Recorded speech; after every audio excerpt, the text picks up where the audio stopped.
suite, là, je roule, je vais en direction de l'immeuble parce que j'ai une démarche à y effectuer pour un usager. Donc voilà.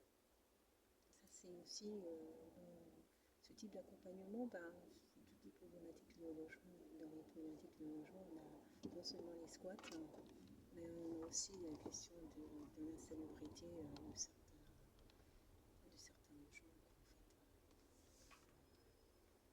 Donc, quand les logements, quand l'insalubrité est tellement importante que ça relève ça devient pathologique et ça relève d'un diogène, en fait, ça perturbe tout l'environnement. Donc ça ne peut pas rester que dans le huis clos, en fait. Que dans le huis clos.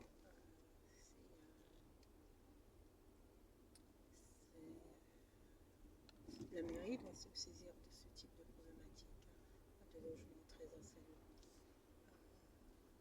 Et à mon avis, la mairie devrait avoir un dispositif parce qu'il y a beaucoup plus de logements en situation d'insalubrité et je dirais même diogène qu'on ne le pense en fait.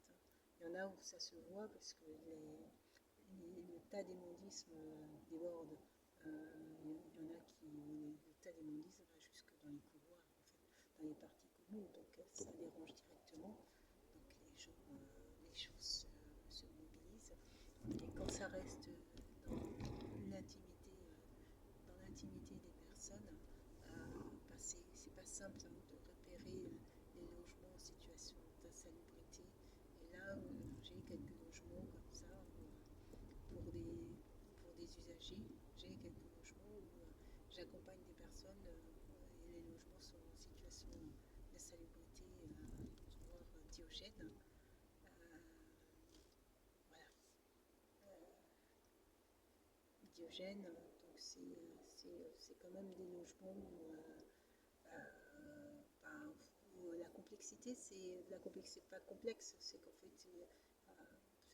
il faut simplement que les financements, arriver à trouver des financements. En fait, dans les dispositifs, il n'y a pas véritablement de dispositif prévu pour ce type de situation de nettoyage d'un logement insalubre. Donc en fait, ça relève soit des frais du locataire, soit du propriétaire, soit ils se partagent les frais. Mais le propriétaire pourrait très bien charger et puis se retourner judiciairement contre son locataire, parce que techniquement, c'est pas le propriétaire qui met qui rend le logement insalubre. Donc voilà,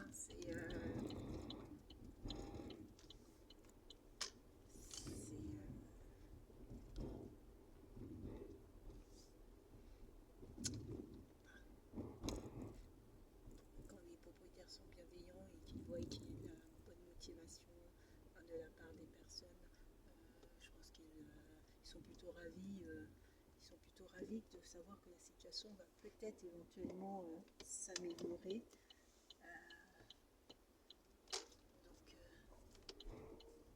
La situation va peut-être éventuellement s'améliorer. Donc ils sont plutôt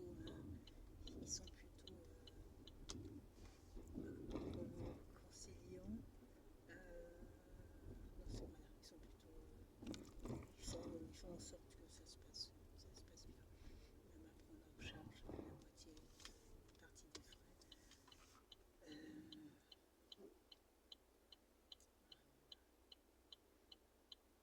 Voilà, mais ça c'est une problématique, c'est une grosse problématique des logements en fait.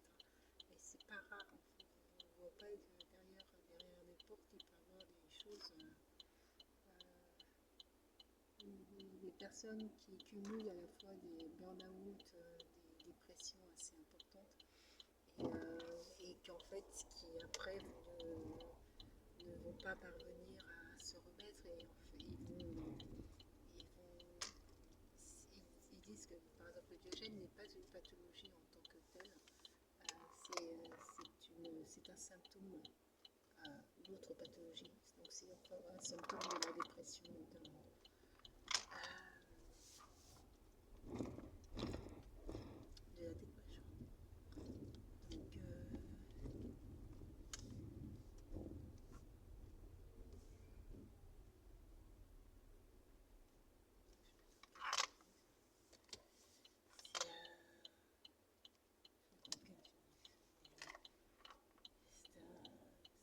symptômes, par exemple, de la dépression.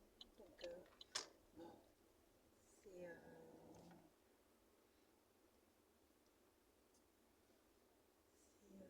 c'est quelle idée de... Bon, là, je suis arrivée là où je vais, mais il y a une personne qui s'est mise au milieu de la route, qui entrave l'avancée.